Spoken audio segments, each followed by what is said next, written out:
Assalamualaikum warahmatullahi wabarakatuh. Ila hadratin Nabil Mustafa Rasulillahi sallallahu alaihi wasallam wa ala alihi wa azwajihi wa dzurriyyatihi wa qarabatihi wa ahli baitihi wa ashabil kiram wa ila jami'il anbiya wal mursalin wal awliya wa syuhada wa sholihin wa tabi'in as-sholihin ila yaumiddin wa ila abaina wa ummatina wa azdadina wa masyayikhina wa auladina wa azwajina wa dzurriyyatina wa ahli baitina wa jami'il man tabi'ana khususan jami'il arwah bi hadil majlis wa ghairuhum syai'un lillahi lana wa lahumul fatihah.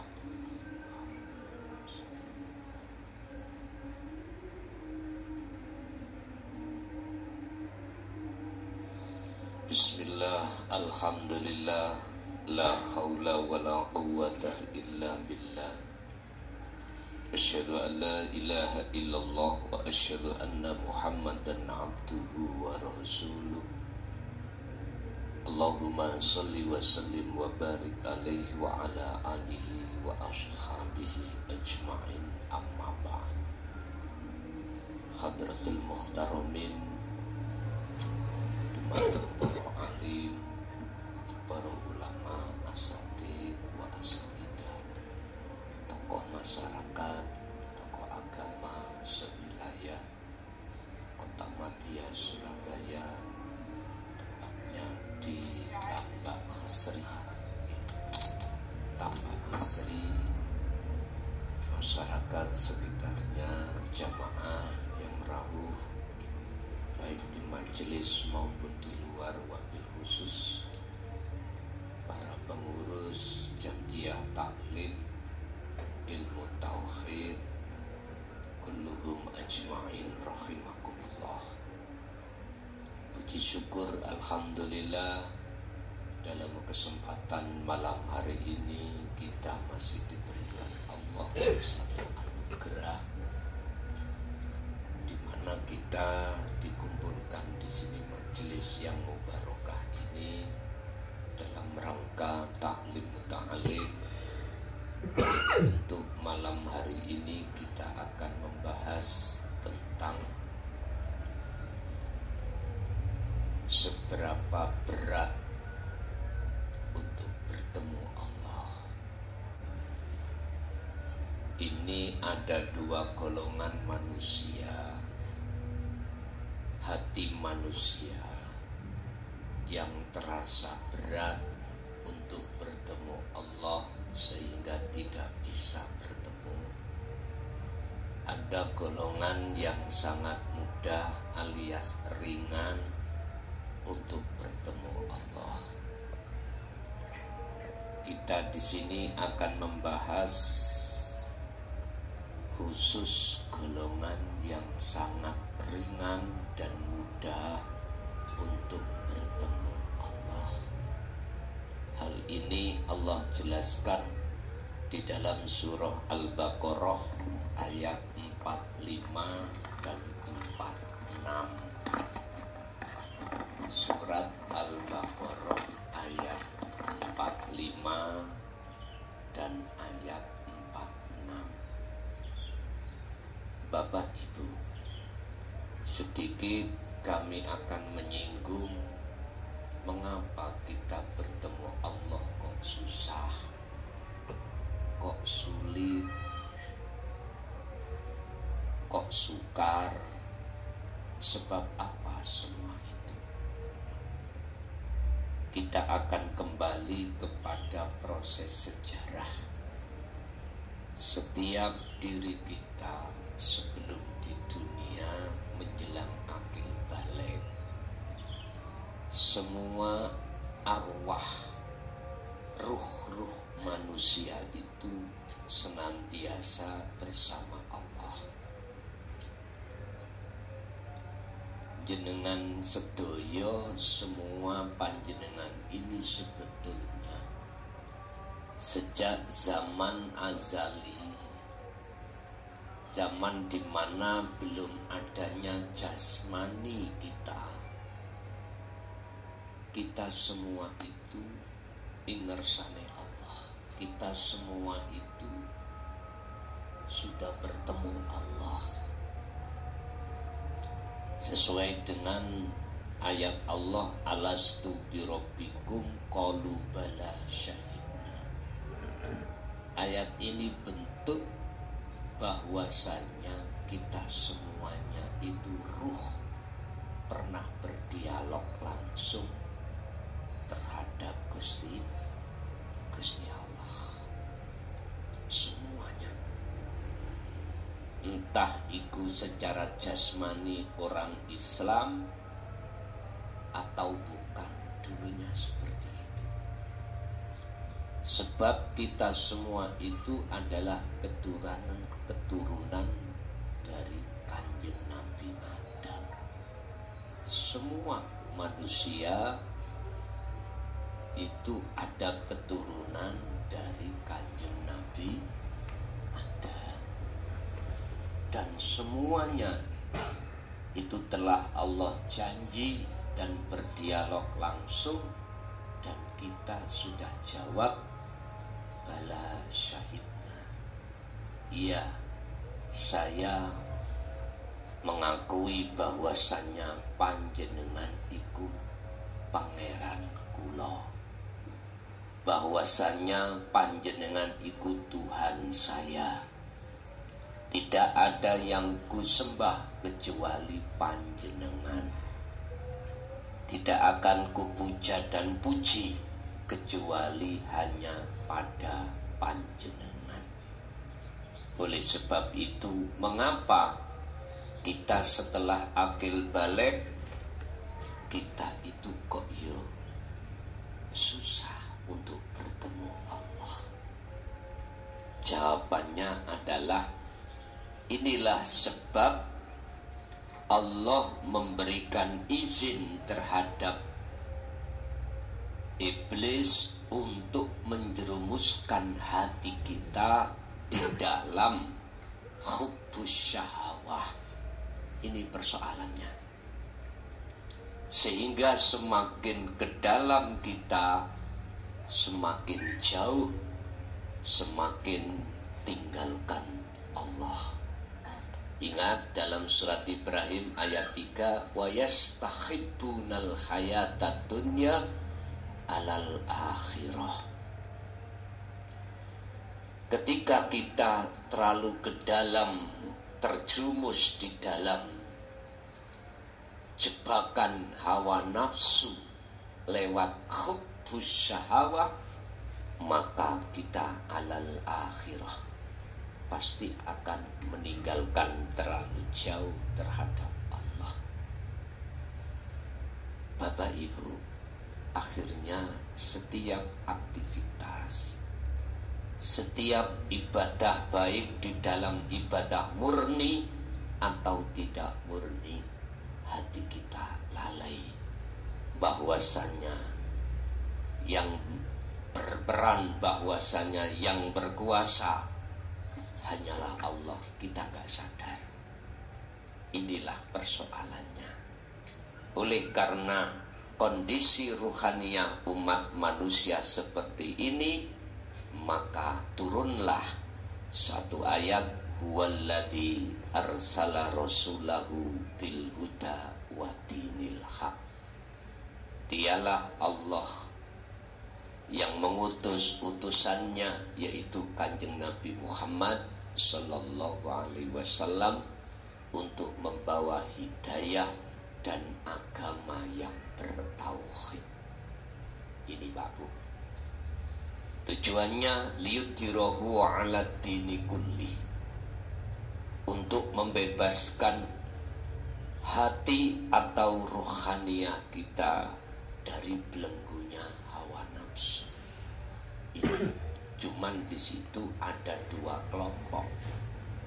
Ketika saat Rasulullah menyampaikan bil huda wa dini tauhid, ada dua kelompok. Ada yang menerima hidayah itu dan juga ada yang menolak hidayah tersebut. Sedikit sekali di antara yang menerima, banyak sekali yang menolak. Inilah potret kita sebagai manusia. Kebanyakan itu mendengarkan seruan hawa nafsu daripada seruan Allah. Oleh sebab itu, kondisi yang seperti ini Allah jelaskan di dalam surat Al-Baqarah ayat 45-46. Tapi tolong kalau tak belajar maknani ayat ini dengan bahasa Madura pun diguyu ya. Pun diguyu. Wong kula belajari lagi manten maghrib. Wow.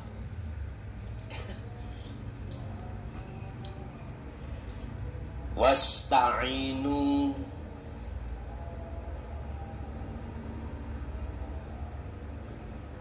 do minta tolong panjenengan kabeh bisa beri kelaten sabar. Tolong diingatkan ya.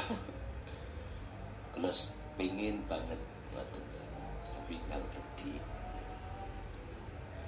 Wassolati ben abeje. Nopo ben abeje? Salat. Wis bahasa Indonesianya gini.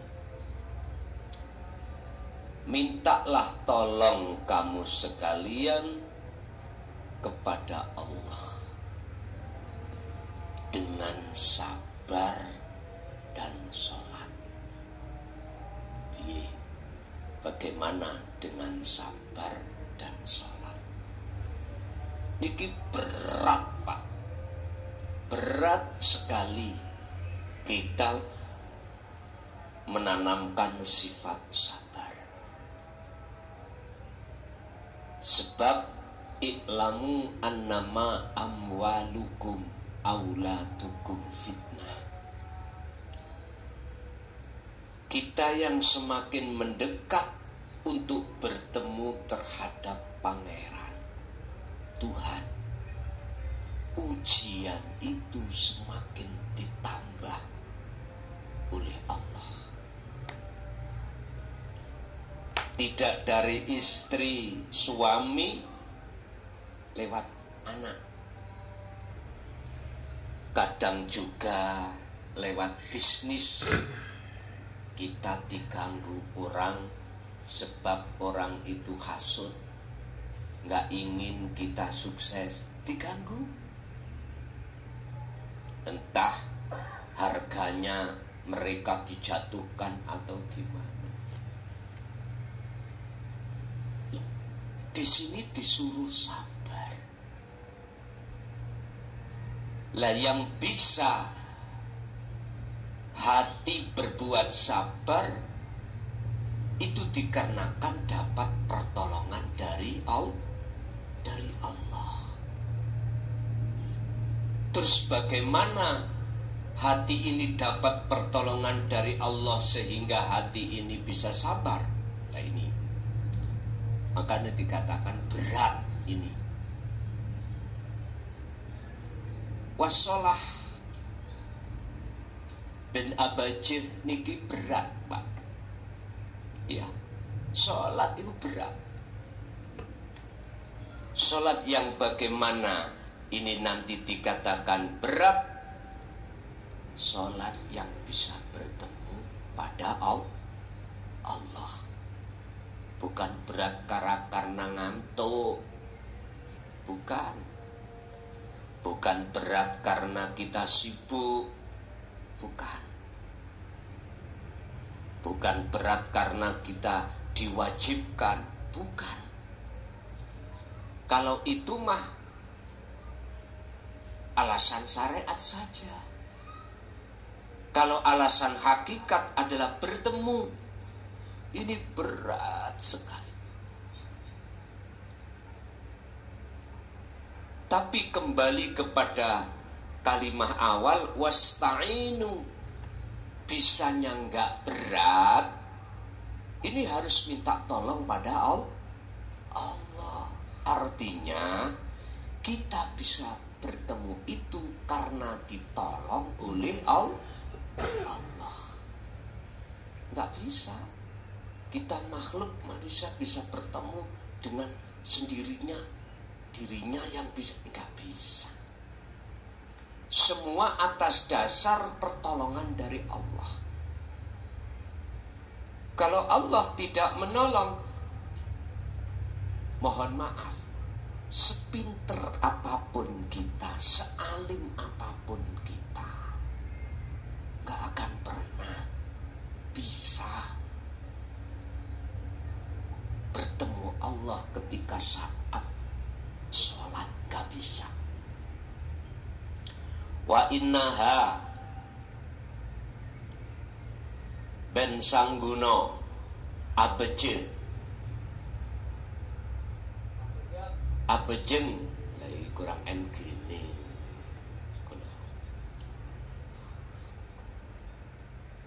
panikah lakabi rotun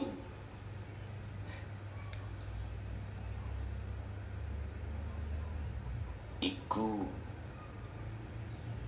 panikah niku maknane iku lakabi rotun panikah raja abot nggih ya leres nggih abot berat lah wis mohon alhamdulillah gitu dikoreksi. Dan sesungguhnya sabar dan sholat yang bisa bertemu Allah itu berat atau berat nggih. Illa alal khashiin, kejabah orang-orang sehoso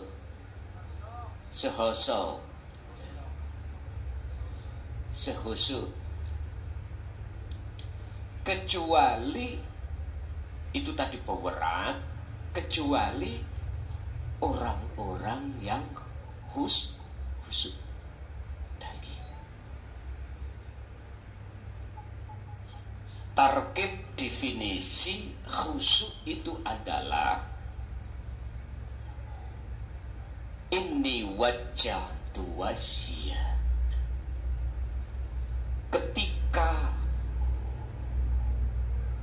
diri kita diperjalankan Allah sholat, hati kita itu tidak merasa kita yang bisa melakukan sholat.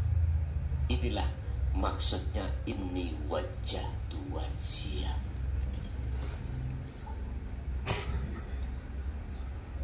Bapak Ibu, mesti ini berat Pak Bu bagi kita yang menolak dan tidak mengikuti ajaran Rasulullah di jalur dinut tauhid.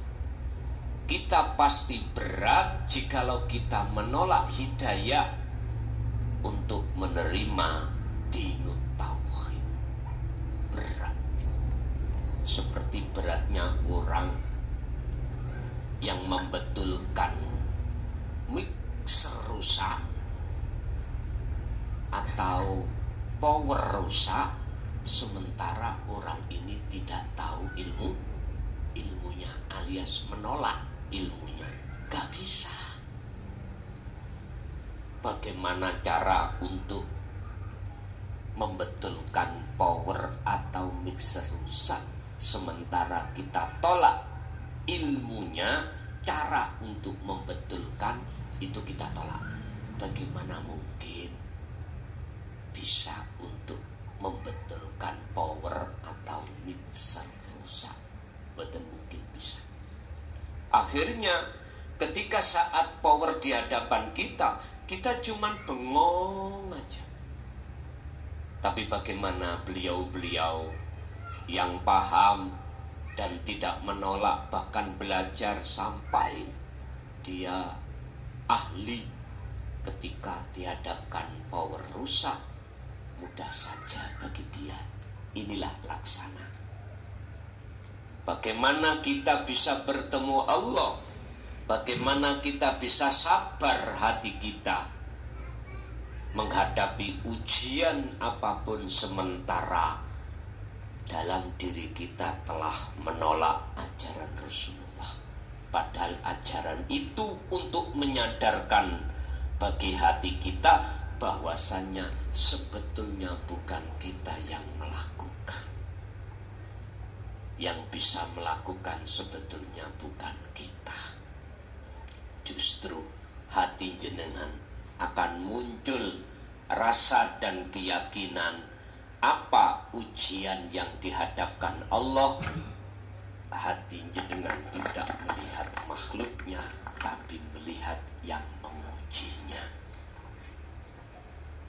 Dan kita juga begitu, hati tidak merasa bisa melakukan, justru dalam hati jenengan selalu menetapkan bahwasanya semua sang penggerak, sang yang berperan hanyalah Allah Subhanahu wa ta'ala. Inilah akan menciptakan hati kita akan menjadi hati yang sabar menghadapi situasi apapun. Dan disinilah cara untuk bisa bertemu di dalam waktu sholat atau disebut sebagai sholat yang khusyuk.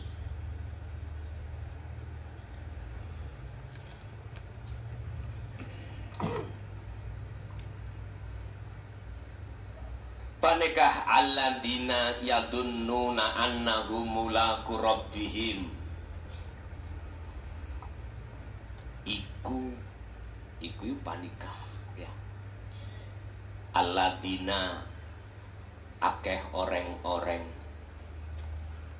no?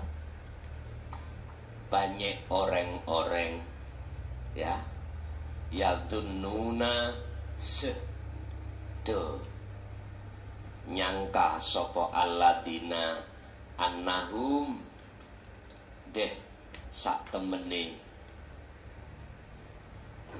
orang-orang iku mulakuna panikah mulakuna podo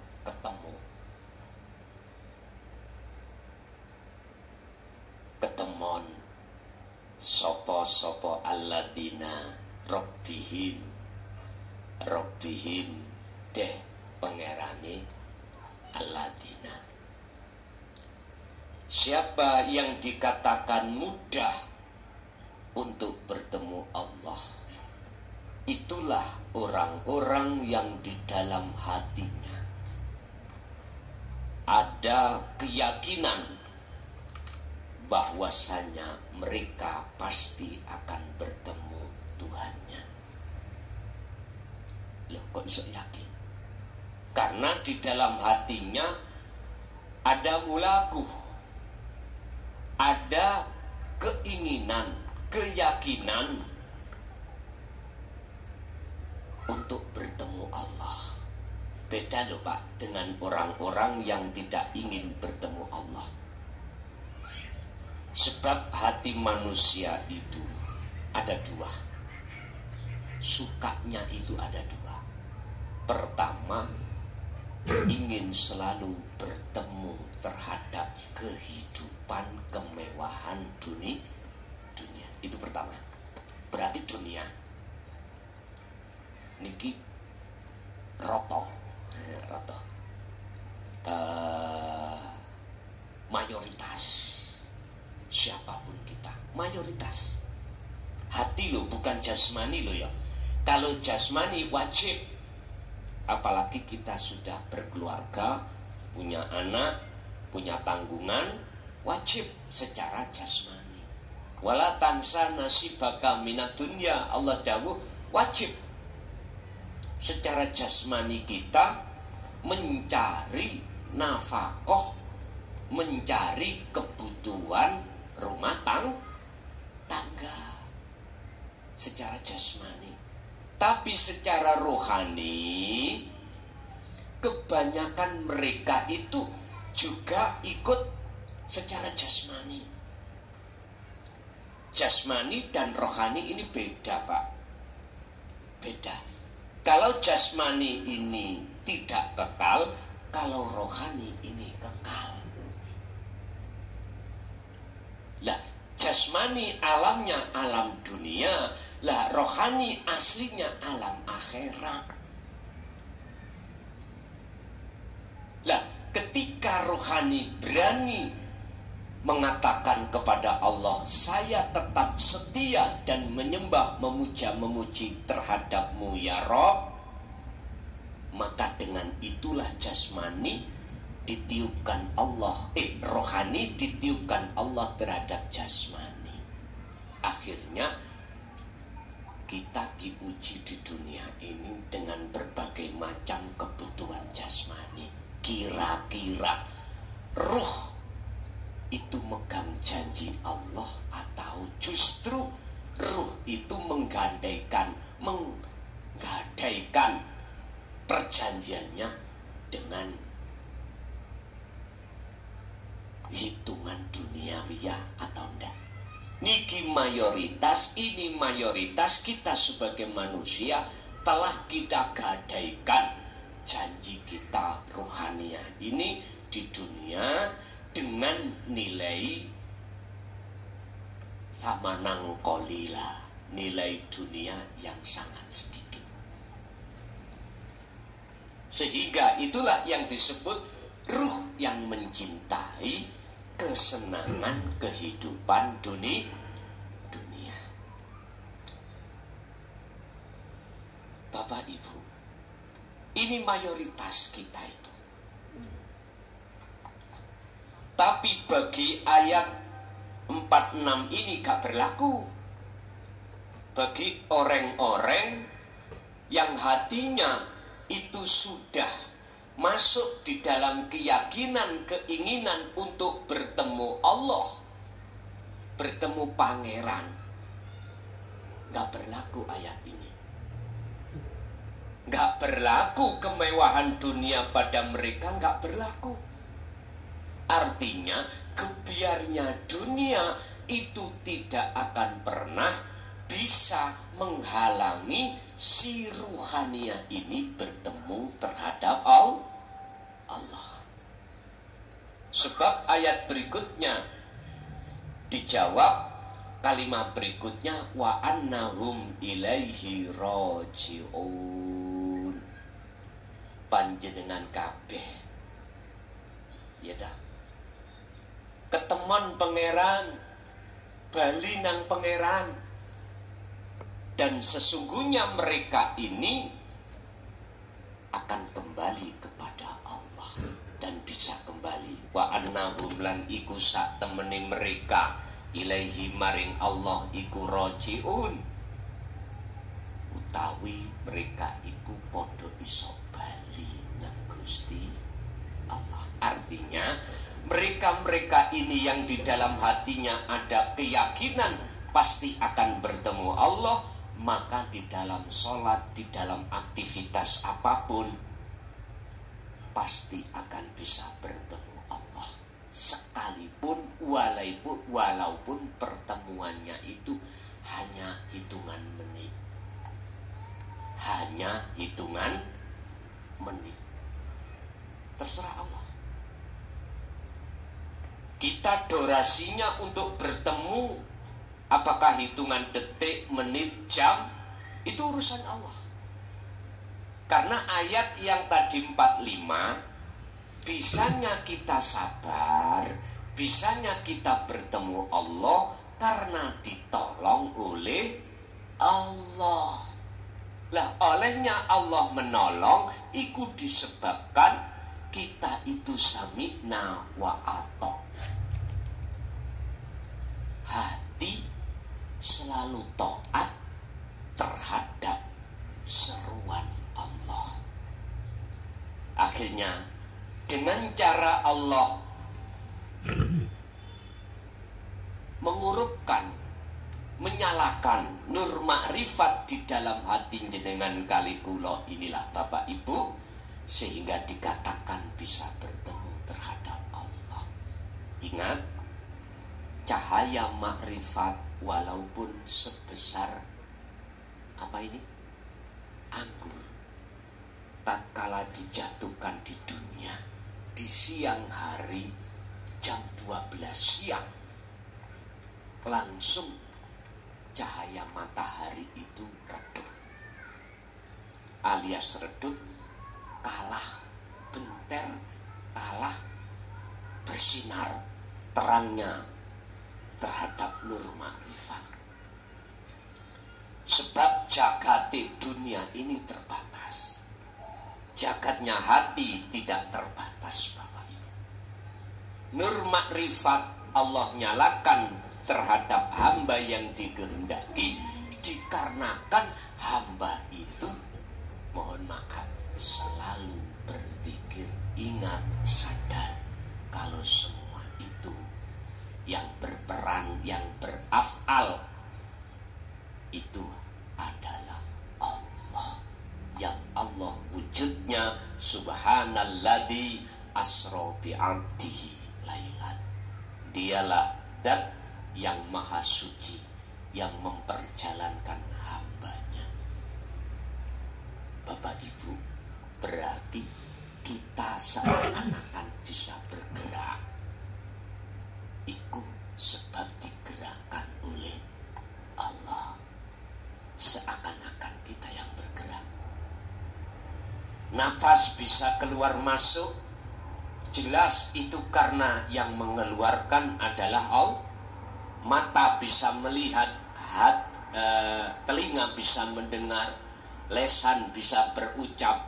Hati panjenengan ini, hati sampean ini, ada koneksi, sambung, sadar kalau semua itu yang melakukan hanyalah Allah. Inilah yang dimaksud dzikir dalam surah Al-Ahzab 41. Ya ayyuhalladzina amanu dzkurullaha dzikran katsiran. Wahai orang-orang yang beriman, ingatlah kau selalu pada Tuhanmu, pada Allah. Sebab dengan ingat yang sebetul-betulnya ingat inilah, yaitu yang kumaksud dzikran katsiran. Ingat yang sebenar-benarnya ingat, hati jenengan ada kesadaran sesungguhnya bahwasanya kita makhluk itu tidak wujud. Kalau tidak wujud berarti makhluk tidak bisa berbuat apa-apa karena tidak ada. Hati harus bisa jatuh sampai di zona tersebut. Karena inilah zona makrifat, zona ihsan itu ada di sini. Sehingga apapun kejadian pada diri kita atau di luar diri kita, hati jenengan selalu bisa bertemu Allah. Dan inilah tidak akan berat, tidak akan sulit bagi hamba yang Allah kehendaki. Itulah hamba yang ditolong oleh Allah Subhanahu wa ta'ala. Bapak Ibu hadirin, untuk bulan Desember di Surabaya ini ada 4 tempat ya. Ada 4 tempat. 3 tempat yang ngaji, tempat ngaji ini yang di live, yang satunya ada 1 tempat karena keluarga gak minta di live, ada di daerah Angkatan Laut. Jadi ini beberapa orang keluarga, itu hanya keluarga. Saya mampir dari Bulaksari ya, biasanya Bulaksari saya mampir.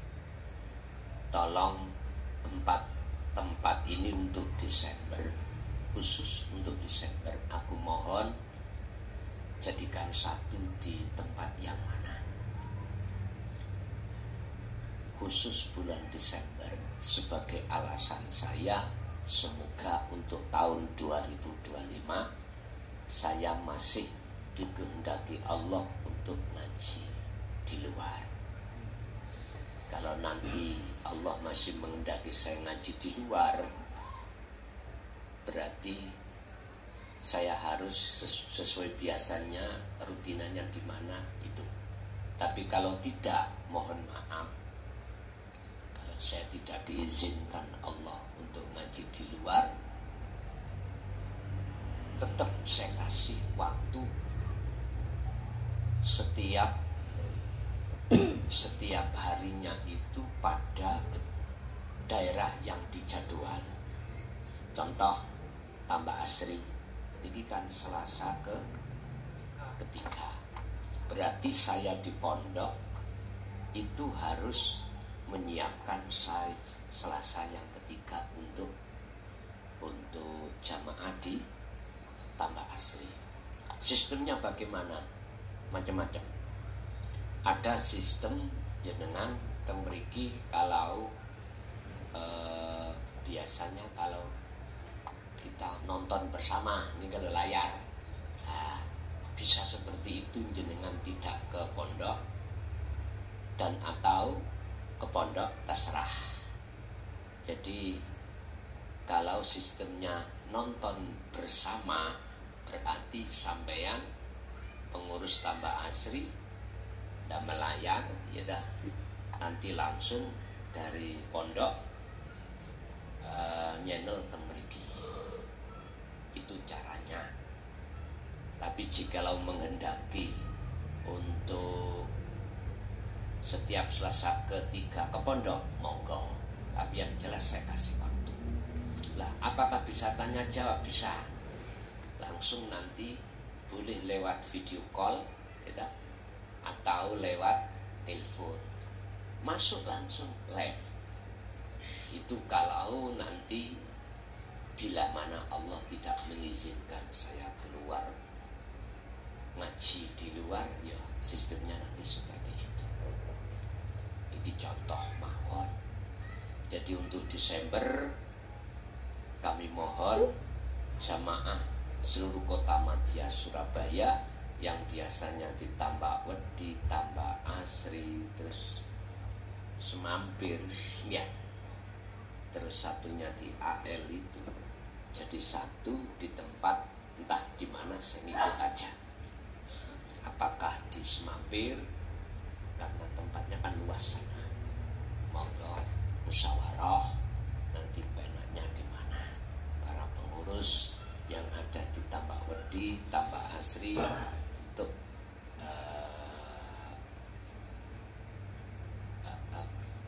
wasawirhu musyawarah, ya, enaknya ditempatkan di mana. Saya nganut aja khusus bulan Desember begitu. Bon, sebuah info mawon, hanya sebuah info, harapan dan permohonan saya untuk sebagai alasan saya untuk rawuh nang Allah, seperti itu nanti dikabulkan atau tidak, Allahu a'lam. Tapi tetap jikalau iya pasti ada resiko.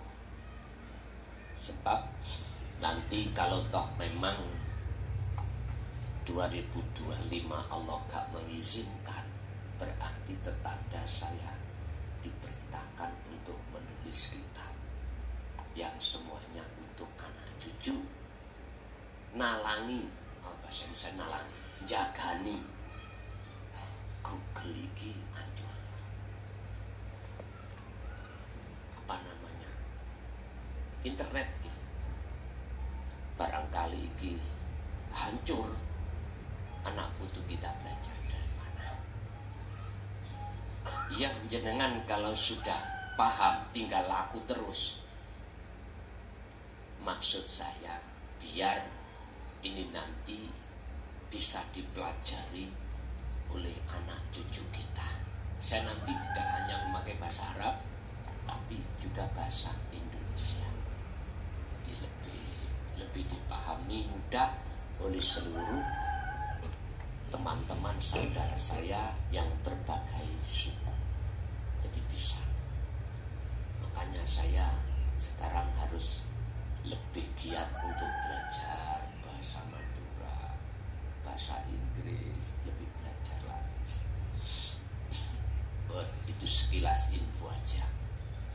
Bapak Ibu hadirin jamaah rahimakumullah, kesimpulan materi malam hari ini, kita tidak akan bisa untuk bertemu Allah di dunia ini apabila kita selalu mendengarkan seruan nafsu dalam diri kita.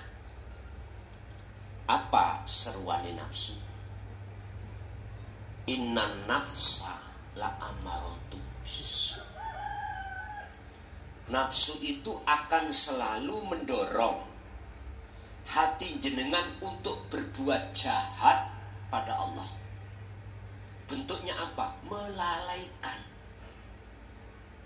Maksudnya melalaikan, tidak ada sadar dalam hati kita bahwasanya semua apapun yang terjadi itu sumbernya dari Allah. Tidak ada kesadaran di situ. Inilah yang dimaksud lalai. Bahkan sampai Allah dawuh dalam surat Fail itu, fawailul lil musallin alladzina hum an sholatihim sahun. Surat apa itu? Surat Telali. Jenenge apa? Surat lupa itu. Niku wonten juz amma. Juz 30. Sungguh celaka bagi orang-orang yang melakukan sholat, yang ketika sholatnya itu lalai pada Allah.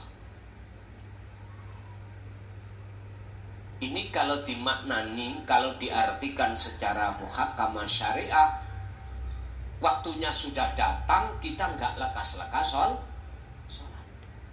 Tapi secara hakikat, bahayanya kita letaknya kerusakan di situ, hati kita waktu sholat lalai pada Allah.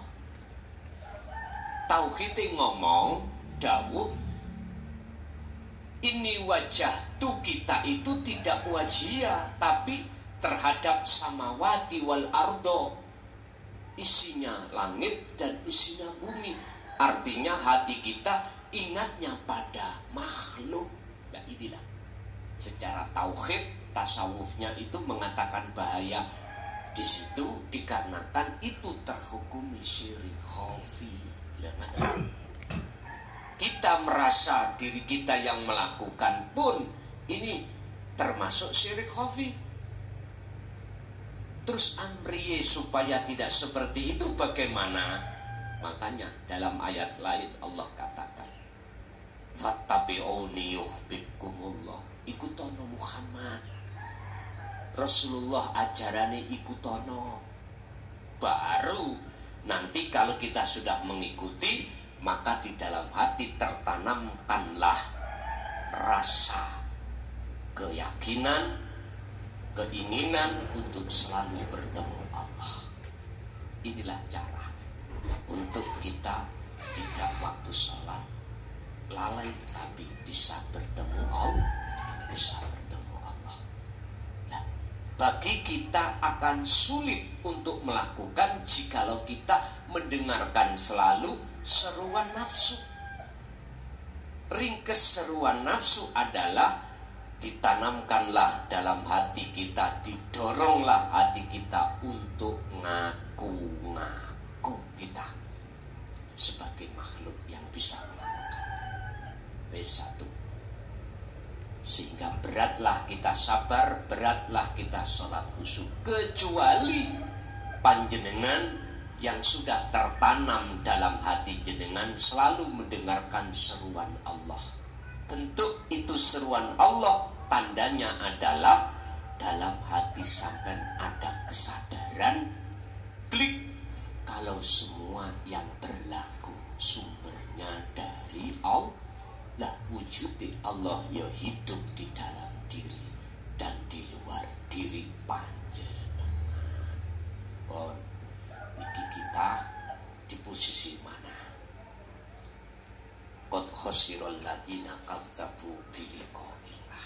Celakalah bagi kita saat di dunia jikalau mendustai dari pertemuan terhadap Allah. Berarti ayat ini bahagia betul bagi mereka, sungguh tentram bahagia bagi mereka yang tidak mendustai pertemuan terhadap Allah. Siapa? Itulah qad aflahal mu'minuna alladzina hum fi sholatihim khashi'un. Itulah orang-orang yang ketika sholatnya selalu bertemu Allah dalam kurung khusyuk. Mudah sekali. Oke, Bapak Ibu hadirin, itulah apa malam hari ini yang Allah berikan kepahaman di antara dua golongan yang susah sabar dan sholat khusyuk. Dan bagi orang-orang yang hatinya sudah ada rindu ketemu Allah, itu tidak akan jadi susah bersabar dan tidak akan sulit untuk bertemu Allah di dalam sholatnya. Kita masuk pada sesi tanya jawab. Barangkali ada yang perlu ditanyakan, monggo kami persilakan.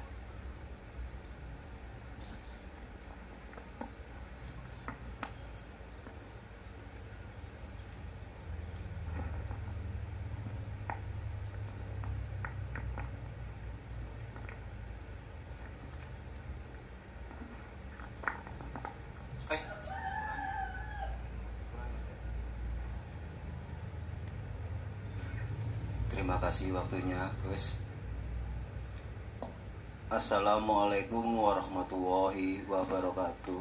Waalaikumsalam warahmatullahi wabarakatuh. Gus, saya mau tanya, di saat kita menjalankan dzikir Sirul Asror di dalam kehidupan sehari-hari, hati kita menatapkan bahwa semua yang terjadi adalah atas kehendak atau peran dari Allah.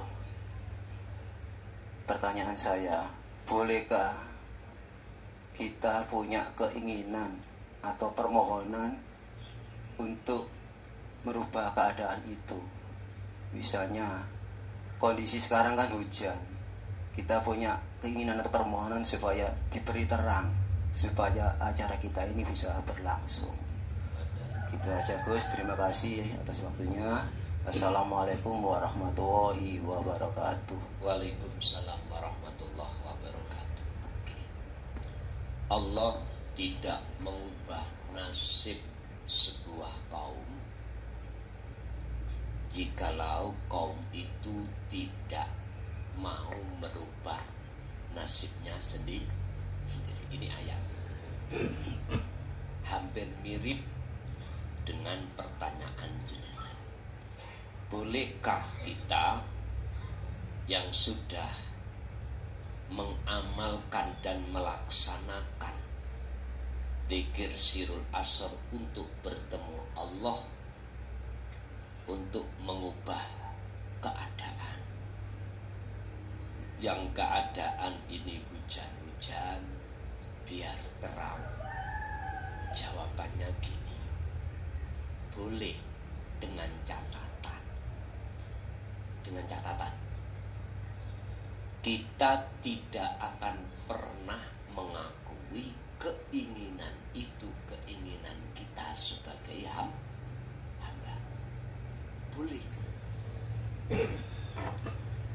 Keinginan merubah kondisi itu masuk di dalam sifat ma'ani Allah, di dalam sifat wajibnya Allah. Iradah itu sifat ma'ani Allah. Keinginan yang ada di dalam hati panjenengan, berhubung jenengan sudah tahu etika atau akhlak ilahiyah pada Allah, otomatis jenengan ini gak ngakoni keinginan itu keinginan kita sebagai makhluk. Posisi keinginan dalam hati jenengan harus ditajalikan. Keinginannya Allah. Kalau kalau seperti ini boleh. Kalau justru seperti karakter golongan kita yang dulu belum mengenal akhlak ilahiyah, dinut tauhid, jelas kita mengakui, Pak. Mengakukan kalau keinginan kita. Tapi berhubung jenengan sudah masuk di dalam golongan Habibullah,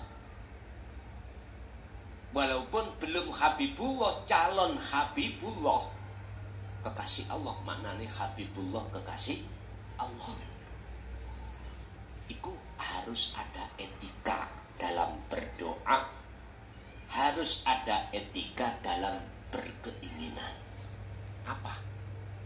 Harus mentajalikan jikalau dalam hati ada keinginan untuk merubah. Tadi memang kami berangkat di tol, mulai tol mana itu hutan dawaras, lebat sekali. Habis maghrib tadi di tol, katanya sih wong aku tidur, makanya kok tumpakane motornya enak, tiba kalem-kalem hujan, betul ngelilir pun mudun tol mungkin tadi. Lah entah di sini tadi kelihatannya juga hujan. Entah. Allah punya kehendak sebelum ngaji Allah turunkan hujan. Itu kehendak Allah. Sampai Sohibul Bait mohon maaf, kalau tingali saya lihat tadi mejanya itu ada di dalam. Mungkin aku hutan ngaji di dalam.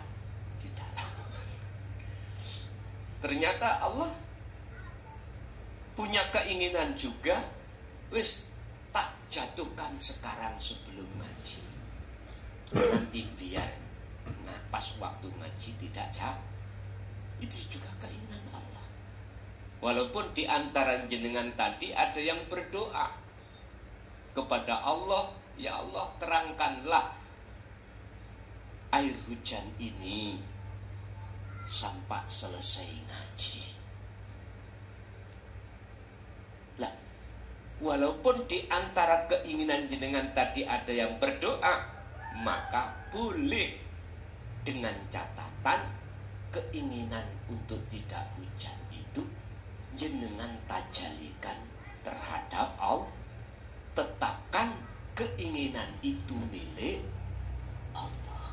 Inilah etika dalam berakhlak ilahiyah, supaya kita betul-betul bisa makrifat pada Allah lewat sifat irodah tadi. Oke, lanjut, masih ada.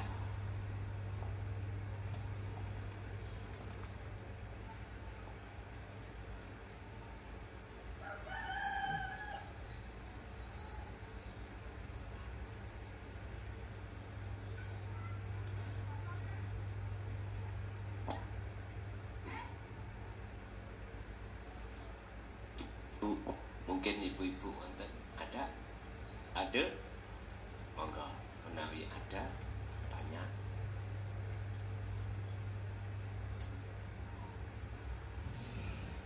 Tapi sampean pun gelisah ya, masa 2025 nggak ngaji lagi? Jangan gelisah, jangan. Kita ikuti apa ketetapan Allah nanti. Toh walaupun andai kata kami tidak bisa hadir, Anda bisa langsung bisa mabar namanya apa? Mabar. Oh mabar. Oh kalau kerung-kerung ada cilik-cilik mabar. Oh mabar gitu. Saged kados ngoten, dadi jenengan tidak ke pondok, saged langsung mabar. Apa? Nobar. Mohon maaf.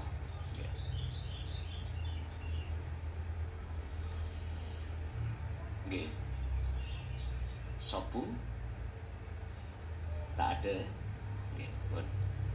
Bapak Ibu hadirin jamaah, sekali lagi kami pribadi mukhlason mohon maaf yang sebesar-besarnya barangkali memang untuk 2025 kami andai kata tidak diperjalankan Allah untuk keluar, sekali lagi saya mohon maaf. Dan Bapak Ibu, segala apa pada malam hari ini yang Allah berikan sebagai pertolongannya berbentuk kefahaman ilmu, semoga menjadi ilmu yang bermanfaat, barokah terhadap keluarga dan anak putu kita ila yaumil qiyamah. Lahumul Fatihah.